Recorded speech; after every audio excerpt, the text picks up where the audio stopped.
Saludos compañeros. Hoy os voy a enseñar mi ciudad, Barcelona. Pero no la actual, sino la de finales del siglo XIX. Concretamente nos vamos al año 1893. A la Barcelona del modernismo, la de Gaudí, la de Ramón Casas, la de Joan Maragall. A esa época de los corsés y los coches de caballos, a la Belle Époque. Pero no todo es bonito. También estamos en la época de las revueltas sociales, del hollín, de la suciedad y de la inseguridad. Para hacernos una idea, estos son los años de Jack el Destripador en Londres. El yin y el yang. Soy Tony de Melk y os recomiendo que os pongáis vuestras mejores galas, que hoy os llevo a la ópera. Bueno, miremos el contexto histórico primero. España está en una crisis permanente. Lo está perdiendo todo. Dentro de 5 años perderá sus últimos territorios de ultramar. El llamado desastre del 98, con las míticas pérdidas de Cuba, Puerto Rico y Filipinas. Pero vamos a centrarnos cómo va la cosa en Barcelona. Cataluña es uno de los motores económicos del Estado. Gran parte del proceso de industrialización se está produciendo aquí. Y como pasó en toda Europa, el trabajador proletario está siendo explotado por los dueños de las fábricas, sin ningún tipo de miramientos. Los obreros no tienen ningún tipo de derechos. Pero mientras que en Londres, París o Berlín poco a poco los trabajadores van consiguiendo mejoras en sus condiciones, en España esto no es así, lo que está creando un caldo de cultivo para la politización de las clases bajas. Es la época en la que empieza a cuajar el socialismo y el anarquismo.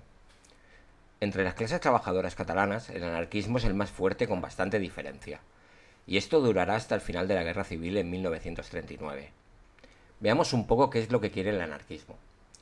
Para empezar, hay 1.000.000 de ramas dentro del anarquismo, pero lo que todas tienen en común es la voluntad de emancipar al trabajador y la destrucción del Estado. Querer empezar de cero con una sociedad nueva más justa, donde no haya clases sociales y los ricos no se aprovechen de los pobres. Pero a diferencia del socialismo, no quieren un gobierno estatal. Me gustaría recalcar lo de los diferentes tipos de anarquistas, porque hay que tener mucho cuidado y no meterlos a todos en el mismo saco. Y hay una rama, que es la que nos ocupa hoy, que piensa que los golpes violentos son el método más efectivo para llevar a cabo la revolución. Esta rama cree que más vale un golpe en el corazón del sistema que 1000 panfletos, y cuanto más gordo el golpe, más repercusión tendrá. Ellos tenían un lema: la propaganda por el hecho. La idea es la acción directa, atacar a los líderes del Estado, militares, políticos, reyes, miembros de la Iglesia. En estas décadas se dieron bastantes ejemplos. Sisi, la emperatriz austrohúngara, sí, la de las películas. ¿Quién era? La Romy Schneider, el rey de Italia, Humberto I, el presidente de Estados Unidos, William McKinley.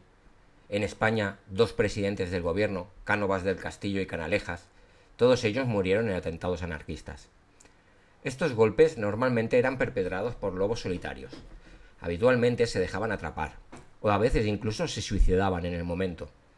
Estos extremistas no eran bien vistos por el resto del anarquismo, ya que consideraban que todos estos ataques eran contraproducentes, y ya que a mucha gente que intentaban convencer de sus ideas, esto les causaría una repulsa hacia el movimiento, por no hablar de las represalias de las fuerzas de seguridad, que no se andaban con chiquitas. Pero volvamos a la ciudad condal. Estos años en los que nos estamos moviendo son los de la creación del Eixample. Si conocéis Barcelona, pues ya sabéis, la de Plaza Cataluña hacia la montaña. Para los que no la conozcan, si miráis un mapa de la ciudad, es la zona que está toda cuadriculada, lo que se llamó el Plan Cerdà. Y en la Plaza Cataluña, que es donde se teje la frontera de las dos Barcelonas. En el lado del mar está la Barcelona histórica, el Raval, el Gótico, calles estrechas, suciedad, hacinación, contaminación. Aquí es donde viven las clases trabajadoras y donde están ubicadas las fábricas. Y en el Eixample es donde encontraréis todas esas joyas modernistas. La Pedrera o Casa Vilà, la Casa Batlló. Aquí es donde se traslada a vivir la burguesía catalana, con sus calles anchas y sus árboles. Súper bonito todo. ¿Y sabéis dónde está el Liceo? Pues en mitad de las Ramblas, en el corazón de la zona proletaria. El Liceo, uno de los templos de la ópera europea. Pero en esta época no solo se iba a ver los espectáculos. Hoy en día dicen que el Bernabéu es el lugar donde se cierran los mayores negocios del país. Pues a finales del siglo XIX, En Barcelona, ese sitio era el Liceo. Allí se concertaban matrimonios entre familias de alto standing. Tenían sus palcos privados, incluso con salas fuera de la vista del resto del teatro. Era el club de polo de la época. El recinto tenía 5 pisos. Bueno, tenía y tiene. Los 3 primeros para los adinerados y los 2 más altos para la prole, con sus entradas diferentes y con una serie de escaleras en las que las 2 plantas de arriba estaban totalmente incomunicadas con el resto. Mientras la burguesía entraba por las ramblas con las carrozas de caballos parando en la puerta, las señoras y sus maridos de punta en blanco, la plebe lo hacía por una puerta lateral. 1893 está siendo duro. En Barcelona han explotado 14 bombas anarquistas durante este año. En Europa se la conoce como la ciudad de las bombas. En septiembre, por ejemplo, durante las fiestas de la Mercè, la patrona de la ciudad, un anarquista, Paulino Pallàs, ha intentado matar al capitán general de Cataluña, Martínez Campos. No intenta huir y es atrapado in situ. Y a principios de octubre fue ejecutado por un pelotón de fusilamiento. Paulino Pallàs, delante del pelotón, grita que se le vengará. Y habrá un hombre que decidirá hacerlo. Se llama Santiago Salvador Franch. Santiago Salvador nació en Castellseràs, un pueblo de Teruel, en 1862. Se trasladó a vivir a Barcelona, donde se casó y montó una bodega, pero se le fue la quiebra. Y para poder ir tirando, para poder vivir, se dedicó al contrabando. Y en esto estaba cuando conoció a Pallàs, que era otro contrabandista. Los dos estaban en círculos anarquistas del corte más radical. Para vengar la muerte de Pallàs, Santiago Salvador consiguió 2 bombas Orsini. Las bombas Orsini eran unos explosivos caseros típicos de los atentados anarquistas. Era como una firma. Las Orsini eran como una naranja con muchos palitos fuera. Estos eran los detonadores. En cuanto uno de esos palitos contactaba con una superficie dura, era cuando hacía explosión la bomba. Eran muy inestables. Como curiosidad, la bomba se llama así por su diseñador y autor del primer ataque, Felice Orsini. En 1858, Orsini atentó contra Napoleón III cuando se dirigía a la ópera, provocando 8 muertos, pero fallando contra su objetivo. 2 meses después fue ejecutado. Y ahora el lío. 7 de noviembre de 1893. Hoy comienza la temporada en el Gran Teatre del Liceu.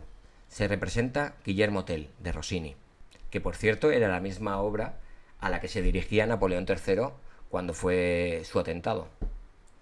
Durante el primer acto todo va bien, pero cuando empieza el segundo, Salvador, desde el 5º piso del Liceo, se asoma al patio de butacas y tira las 2 bombas. La primera cae en la fila 13 y hace explosión, causando el caos. Por suerte la segunda bomba no explota, ya que cae en la falda de una de las víctimas de la primera explosión. Salvador se escapa entre la multitud. El atentado causa 20 muertos, 10 hombres y 10 mujeres, y 27 heridos. Como he dicho antes, suerte que la segunda bomba no explosionó, ya que la carnicería hubiera sido mucho mayor. ¿Por qué hizo un atentado indiscriminado? En la mente de Salvador y de muchos anarquistas, la alta burguesía era el verdadero enemigo de la clase obrera. Los días siguientes la policía detuvo a muchos anarquistas, e incluso algunos se autoinculpó. Ya podemos imaginar los métodos interrogatorios de la policía. 3 días después del atentado, en las Ramblas el cortejo fúnebre desfila en procesión. ¿Y adivinad quién está en lo alto del monumento a Colón? Pues sí, Santiago Salvador, que se lamenta de no tener más bombas para poder tirarlas a la multitud. Al final, Salvador huye de Barcelona, porque ve que el cerco se está estrechando y huye a su pueblo natal. El 1 de enero de 1899 es detenido gracias al chivatazo de un policía de Castellseràs que sospechó de él. Lo detienen en la habitación que ocupa en la casa de un familiar, en la capital aragonesa. Él intenta suicidarse al grito de «¡Viva la anarquía!», disparándose 2 veces, una en el estómago y otra en la cadera. La verdad es que son sitios un poco raros para el suicidio. También debajo de la almohada le encontraron veneno. Es ingresado en un hospital, y ya recuperado de las heridas, lo trasladan a la prisión de la Reina Amalia en Barcelona, donde se queja de las instalaciones y del trato. El 11 de julio empieza el juicio, y es cuando reconoció que el atentado lo hizo para vengar la muerte de Paulino Pallàs. Se le condena a muerte por garrote vil. Aquí Santiago intentará una jugarreta. Renegará del anarquismo y volverá al catolicismo. llenando la celda de estampitas y yendo a la iglesia de la prisión todos los días. Sectores conservadores de la ciudad y muy de misa se apiadan de él y moverán ficha para intentar salvarlo de la pena capital. No le sirvió de nada. Se programó su ejecución para el día 21 de noviembre a las 8 de la mañana. Y ya visto que la estratagema no sirvió, volverá a la senda del anarquismo y al jurar de la iglesia. Llega el día de la ejecución, en la plaza de los Cordeleros, hoy Folk y Torras. La plaza está abarrotada de gente, que han venido a ver el espectáculo. Es como el chupinazo de San Fermín, se alquilan los balcones y todo. 8 de la mañana, se abre la puerta de la prisión y salen dos hombres, Santiago Salvador y Nicomedes Méndez, el verdugo oficial de Barcelona. El garrote vil era el sistema imperante de ejecuciones en España. Te sentaban en una silla, te ponían una correa alrededor del cuello y un tornillo acabado en bola que se alojaba en tu nuca. Y aquí empezaba el suplicio. El verdugo comenzaba a dar vueltas al tornillo asfixiándote. Con suerte la cosa iba rápido, pero si el verdugo no era muy experto, la agonía podía durar bastante. El cuerpo de Salvador se expuso hasta la caída del sol. En Twitter, @melcaniano, con K. Me acabo de dar cuenta de que he tenido una errata diciendo una fecha. Hay un momento que he dicho 1899. Pues no, era cuando el juicio y la ejecución. Era 1894. Primer programa con España como protagonista. Habrá más. ¿Conocíais la historia? En Barcelona es bastante conocida, o por lo menos a la gente le suena, pero en el resto de España la verdad es que no tengo ni idea. Esto fue como un preludio a lo que pasó 15 años después con la Semana Trágica, que también merece su programa. Ahí sí que hay mucha chicha. Esta época a Barcelona se la conocía como la Rosa de Foc, o la Rosa de Fuego. Cuando vengáis a Barcelona, si podéis, ir a ver la Sagrada Familia. Ya no por lo bonita, que para mi gusto es espectacular, sino porque si os fijáis en el portal del Roser, hay una escultura de un demonio entregando una bomba a Orsini a un joven anarquista. Esto en un templo religioso. Y es que Gaudí era muy religioso y adinerado, además de tener pavor a los anarquistas. Hay un documental sobre todo este tema en Filmin. Y no hay mucho más. Hay vídeos en YouTube de gente que explica la historia y tal, pero no hay mucho más, la verdad. Me despido hasta el próximo episodio. Podéis ver mis redes y la lista de Spotify con las canciones en la caja de la descripción. Y por cierto, que siempre me olvido, a los que escucháis por Spotify, YouTube, Amazon o Apple, la versión más completa la tenéis en iVoox. No olvidéis de darme un like y suscribiros. Un abrazo y a cuidarse.